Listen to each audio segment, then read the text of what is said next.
গম গণপতে নমঃ। হ্রিম হ্রিম শ্রীম শ্রীম লক্ষ্মী বাসুদেবায় নমঃ। আপনাদের সবাইকে আপনাদের পরিবার ভাগ্যালাপে সাদর অভ্যর্থনা জানাচ্ছি। আজকে দশহরা গঙ্গা পূজা। সেই দশহরা গঙ্গা পূজায় গঙ্গা স্নান করতে গিয়ে যে অভিজ্ঞতা হয়েছে, যেই ভুলগুলো, যেই পাপগুলো চোখের সামনে দেখেছি, আজকে আপনাদের সামনে তুলে ধরছি।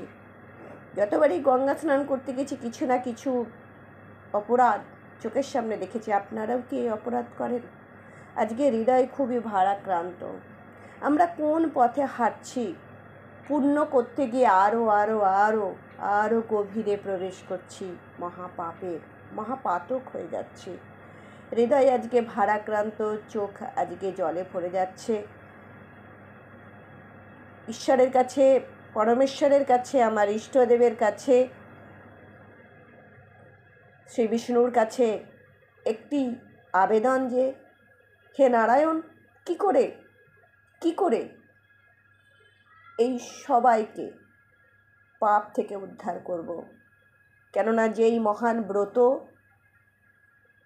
নেওয়ার জন্য তুমি এই ধরিত্রীতে আমাকে পাঠিয়েছ, সংসারে পাঠিয়েছ, সেই মহান ব্রত কিভাবে আমি পালন করব।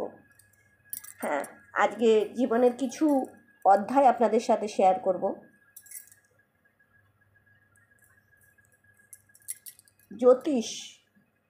জ্যোতিষী এগুলো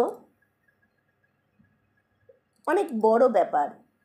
স্বয়ং বেদের দুই চোখ বলা হয় এই অ্যাস্ট্রোলজিকে, জ্যোতিষ চর্চাকে। তাই জ্যোতিষ চর্চা যদি না আপনি করেন, আপনি ভগবানকে গভীর থেকে গভীরভাবে আপনি উপলব্ধি করতে পারবেন না, অনুভব করতে পারবেন না। তাই পূর্বজন্মের যদি কোনো টান না থাকে, পূর্বজন্মের যদি কোনো নিবিড় বন্ধন না থাকে, একজন ভালো জ্যোতিষী হওয়া যায় না।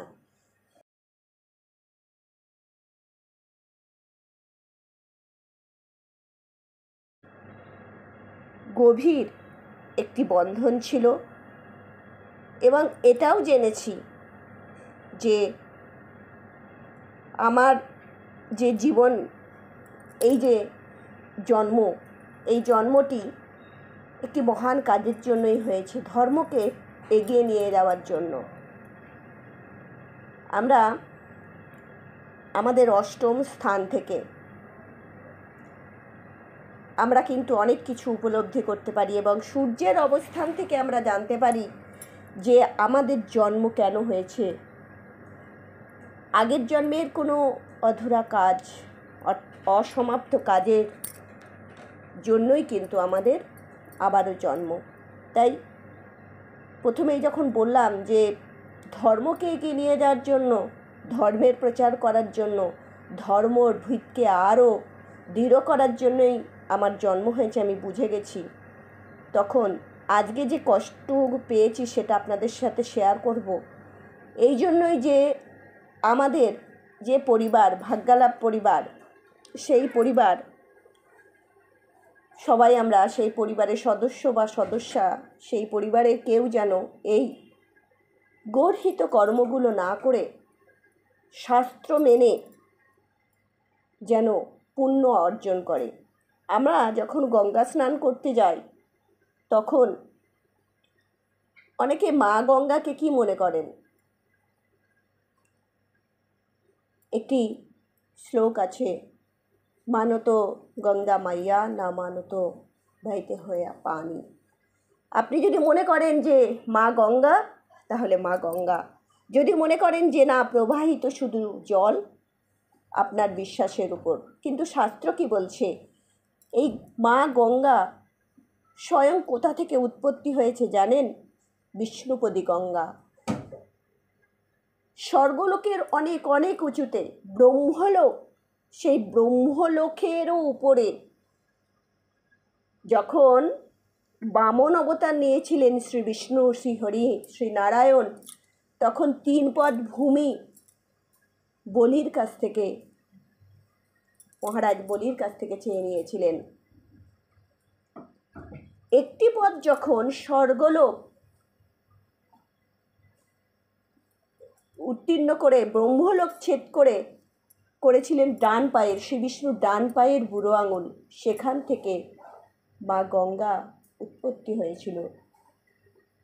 তাই বিষ্ণুপদী গঙ্গা বলা হয়। আবার এই গঙ্গা, মা গঙ্গা আসলে কে জানেন? আসলে রাধা মাধবের বিগলিত রূপ। একটি পৌরাণিক আখ্যান বলছি। একবার গোলকে রাধা মাধব সিংহাসনে অধিষ্ঠিত আছেন। সেখানে নারদজি আছেন, মা সরস্বতী আছেন, ব্রহ্মদেব আছেন। সবাই নৃত্য গীত আদি এগুলোতে খুব আনন্দ উৎসাহ নিচ্ছেন। সেই সময় মহাদেব সেখানে এসেছেন। মহাদেব সেখানে আসার পর সবাই মহাদেবকে করজোড়ে নিবেদন করছেন, হে দেবাদিদেব মহাদেব, আপনি তো সুর, লয়, তাল এগুলোর অধীশ্বর, আপনার থেকে ভালো আর কে জানে। আপনি কিছু এই রাধা মাধবকে শোনান, আপনার কিছু অনুভব আমাদেরকে শুনিয়ে আপ্লুত করুন। একথা শোনার পর রাধা মাধবের উদ্দেশ্যে মহাদেব যখন তার সুরঝঙ্কার আরম্ভ করেছেন, তখন রাধা মাধবের কি হয়েছে জানেন? রাধা মাধব এতটাই বিগলিত হয়ে গেছেন যে পুরো নদীর মতন সেখানে বইছেন, বিগলিত হয়ে গেছেন, অর্থাৎ তারা দ্রবীভূত হয়ে গিয়ে জলের আকার নিয়ে নিয়েছেন এবং সেই জলে সবাই গলা পর্যন্ত ডুবে গেছেন, বাদ্যযন্ত্র সমস্ত কিছু ডুবে গেছে। তখন সেখানে অবস্থানকারী সমস্ত দেব দেবী ভোলে বাবাকে বলছেন যে, দেবাদিদেব মহাদেব, দেখুন আপনার সুর ঝঙ্কারের মহিমা দেখুন, স্বয়ং রাধা মাধবী বিগলিত হয়ে গেছেন, আপনি এমন কিছু করুন, আবারও এমন সুরঝঙ্কার সৃষ্টি করুন যাতে তারা আবার পূর্ণরূপে ফিরে আসুন। তাই ভোলে বাবা আবারও সুরঝঙ্কারের সৃষ্টি করলে তারা আবার তাদের নিজ রূপে, স্বীয় রূপে ফিরে এসে সিংহাসনে আবির্ভূত হলেন এবং তাদের পাদপদ্ম ধুয়ে দিচ্ছিল সেই নদীর আকার ধারণকারী জল, আর সেটি স্বয়ং মা গঙ্গা। তাই এই গঙ্গা কিন্তু অপবিত্র কখনোই করবেন না। আজকে যে দুঃখগুলো, কষ্টগুলো পেয়েছি সেটি হচ্ছে যে মহিলারা, এখানে মহিলাদের বেশি দেখলাম বেয়াদপি বলবো, অপরাধ বলবো।